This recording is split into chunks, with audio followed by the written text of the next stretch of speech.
নমস্কার বন্ধুরা, সংহিতা রান্নাঘরে আপনাদের সকলকে স্বাগত।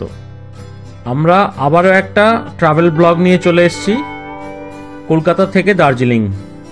2 রাত্রি 3 দিনের দার্জিলিং এই ট্যুর গাইডে থাকছে বিস্তারিত তথ্য, যেমন কিভাবে দার্জিলিং যাবেন, কোথায় থাকবেন, কোথায় খাবেন, কিভাবে সাইট সিন করবেন, কোথা থেকে সস্তায় কেনাকাটা করতে পারবেন, এই সমস্ত বিষয়গুলি। এছাড়াও থাকবে কিছু বিশেষ বিশেষ টিপস যেগুলো আপনারা সচরাচর জানতে পারবেন না। চলুন শুরু করা যাক। দার্জিলিং মানে হচ্ছে বাঙালির আবেগ। যখন পাহাড় ভ্রমণের কথা মাথায় আসে বাঙালির, তখন দার্জিলিং সবার আগে মাথায় আসে। আপনারা খুব সহজেই উইকেন্ড ট্রিপ হিসাবে দার্জিলিং ভিজিট করে যেতে পারেন। এবার বলি কিভাবে দার্জিলিং যাবেন। দার্জিলিং যাওয়ার জন্য বেশ কয়েকটা অপশান আছে, যার মধ্যে যদি আপনারা ট্রেনে যেতে চান তাহলে আপনাদেরকে চলে আসতে হবে এনজেপি কিংবা শিলিগুড়ি স্টেশনে।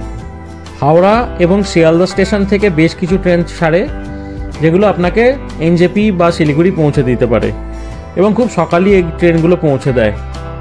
যেমন কামরূপ এক্সপ্রেস হাওড়া থেকে ছাড়ে সন্ধ্যে 6টা 30 মিনিটে আর এনজেপি পৌঁছে দেয় ভোরবেলা 5টা 40-এ।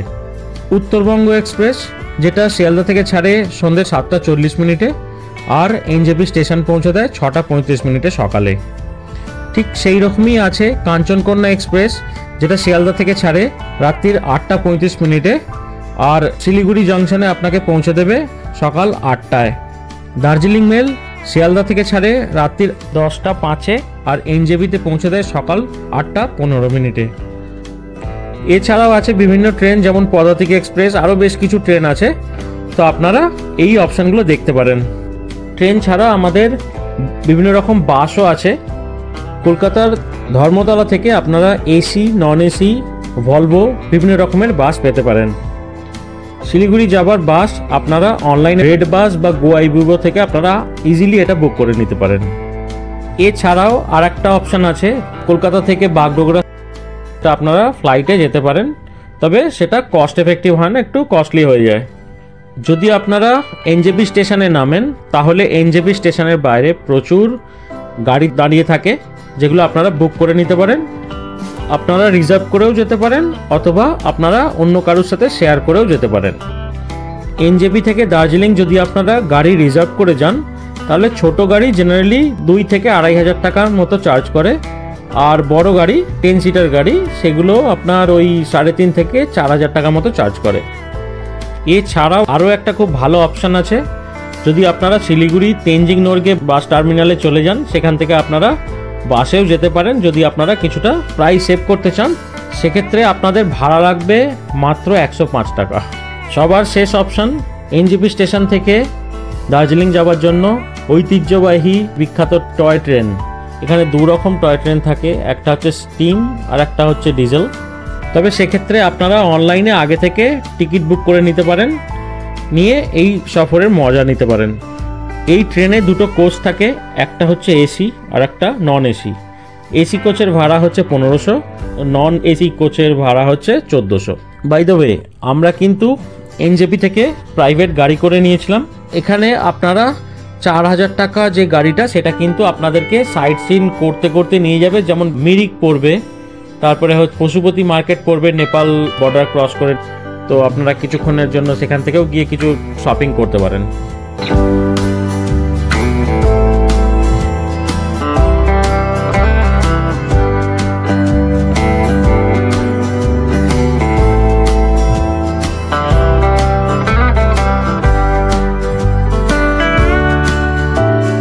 আমরা চলে এসেছি এখন মিরিক। আমাদের কপাল খারাপ যে আমরা বৃষ্টিতে পড়ে গিয়েছিলাম, তো সেই কারণে আমরা আপনাদেরকে খুব ভালো করে দেখাতে পারলাম না মিরিকের সেই লেকটা। এখানে বোটিং ফোটিং সব কিছু আছে, তো আপনারা সেই রাইডগুলো নিতে পারেন।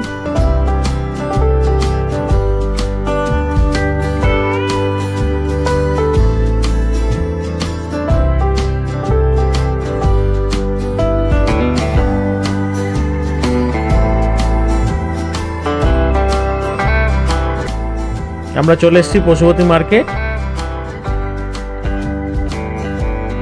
আমরা আবার গাড়িতে করে যাচ্ছি। অবশেষে আমরা চলে এলাম পাহাড়ের রানী দার্জিলিং। দার্জিলিং তো আপনি চলে এলেন, এবার আপনি কোথায় থাকবেন? সাধারণত লোকজন বিভিন্ন জায়গাতে এখানে হোটেল বুক করে। এখানে কিন্তু চক মার্কেটের কাছে হোটেল আছে, ম্যালের কাছে হোটেল আছে, স্টেশনের কাছে হোটেল আছে, বাট আপনারা কোথায় নেবেন? আমার মনে হয় যদি আপনাদের সাথে কোনো এজেড পারসন থাকেন তাহলে আপনারা মলের কাছেই নিতে পারেন, কারণ বেশিরভাগ মানুষই সেই মলের কাছে থাকাটা প্রেফার করে এবং একটু কস্টলি হয়ে যায়, বাট মলটা খুব ইজিলি অ্যাক্সেসেবল হয়ে যায়। আমরা ছিলাম হোটেল রিদ্ধি সিদ্ধি, আমি স্ক্রিনে নাম্বারটা দিয়ে দিলাম। এবার এদিনের লাঞ্চটা সেরে নিয়ে আমরা বিকালবেলা ম্যালে ঘুরতে যাব।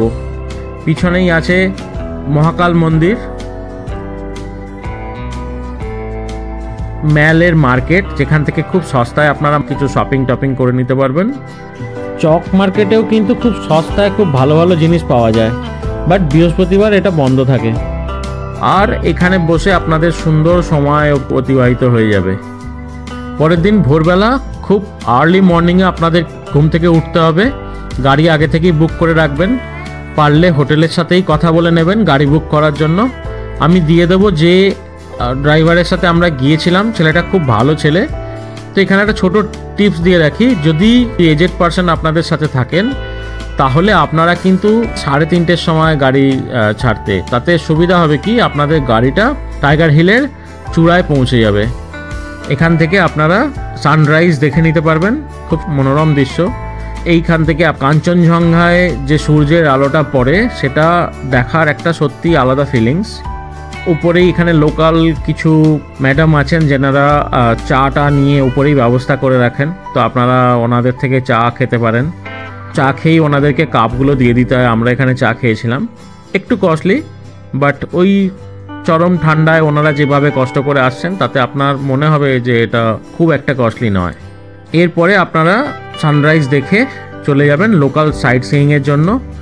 সেটা হচ্ছে ঘুম মনেস্ট্রি, ঘুম museum, Japanese temple, piece pagoda, এই সমস্ত জিনিসগুলো আমরা এখানে দেখে নিয়েছিলাম। তো আপনারাও সেই ড্রাইভারের সাথে কন্ট্যাক্ট করে নিতে পারেন, একেবারে সানরাইজ দেখে এবং এই সমস্ত জিনিসগুলো দেখে তারপরে আপনারা হোটেলে যেতে পারেন। যদি আপনারা রবিবার দিন বুক করেন তাহলে কিন্তু ঘুম মিউজিয়াম আপনারা দেখতে পাবেন না। আমরা এখন চলে এসেছি দার্জিলিংয়ের ফেমাস জায়গা বাতাসিয়া লুপ। বাতাসিয়া লুপে একটা শহীদ স্মৃতিসৌধ আছে। এছাড়াও বাতাসিয়া লুপ হচ্ছে টয় ট্রেনের একটা স্টেশন। এখান থেকে কাঞ্চনকন্যার ভিউ খুব ভালো দেখতে পাওয়া যায়। এরই আশেপাশে আপনারা কোথাও ব্রেকফাস্টটা সেরে নিতে পারেন। জাপানিজ টেম্পল আর পিস প্যাগোডা, এর সাথে আপনারা রক গার্ডেনটা দেখে আবার আপনারা দার্জিলিংয়ে ফিরে আসুন। আর তারপরে এখান থেকে আপনারা যেতে পারেন পদ্মজা নাইডু জুতে, আর তারপর আপনারা চলে যাবেন হিমালয়ান মাউন্টেনিয়ারিং ইনস্টিটিউটের যে মিউজিয়াম আছে সেই মিউজিয়ামে। লাঞ্চটা কিন্তু আপনাদের রাস্তাতেই কোথাও একটা মিটিয়ে নিতে হবে। এবার বলি কোথায় খাওয়া দাওয়া করবেন। খাওয়া দাওয়ার জন্য দার্জিলিংয়ে প্রচুর বাঙালি হোটেল আছে, যেমন আমরা মেনলি খেয়েছিলাম মহাকাল হোটেল। প্রচুর হোটেল এখানে পেয়ে যাবেন। ভেজ থালির জেনারেলি রেট হচ্ছে 80 থেকে 100 টাকার মধ্যে, এগ থালি 120 থেকে 130 টাকার মধ্যে, আর ফিশ থালি 150 থেকে 160, আর চিকেন থালি 180 টাকা মতো প্লেট। তো খুবই রিজনেবল প্রাইস আর রান্নাও ঠিকঠাক। আর সন্ধেবেলা অবশ্যই ভুলবেন না দার্জিলিংয়ের ফেমাস রেস্টুরেন্ট কাম বেকারি গ্লেনারিজ। এটা এখানকার একটা সত্যি ফেমাস জায়গা। এটা 3-4টে ফ্লোর আছে। টপ ফ্লোরে কিন্তু এখানে গান বাজনা হয়, সেখানে খাওয়া দাওয়ার ব্যবস্থা আছে।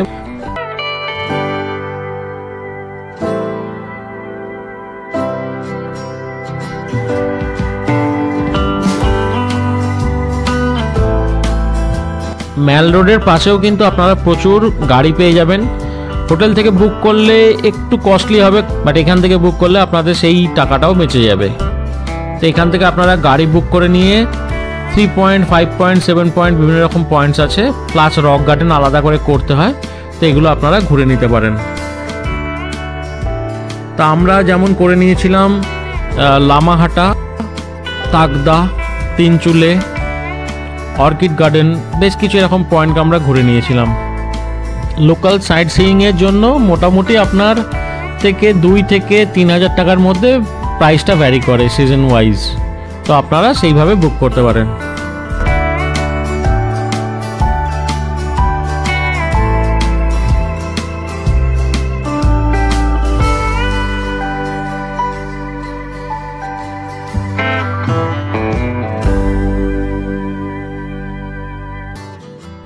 তো বেশ ভালোই সারাদিন ঘোরার পর এবার আমাদের বিদায়ের পালা।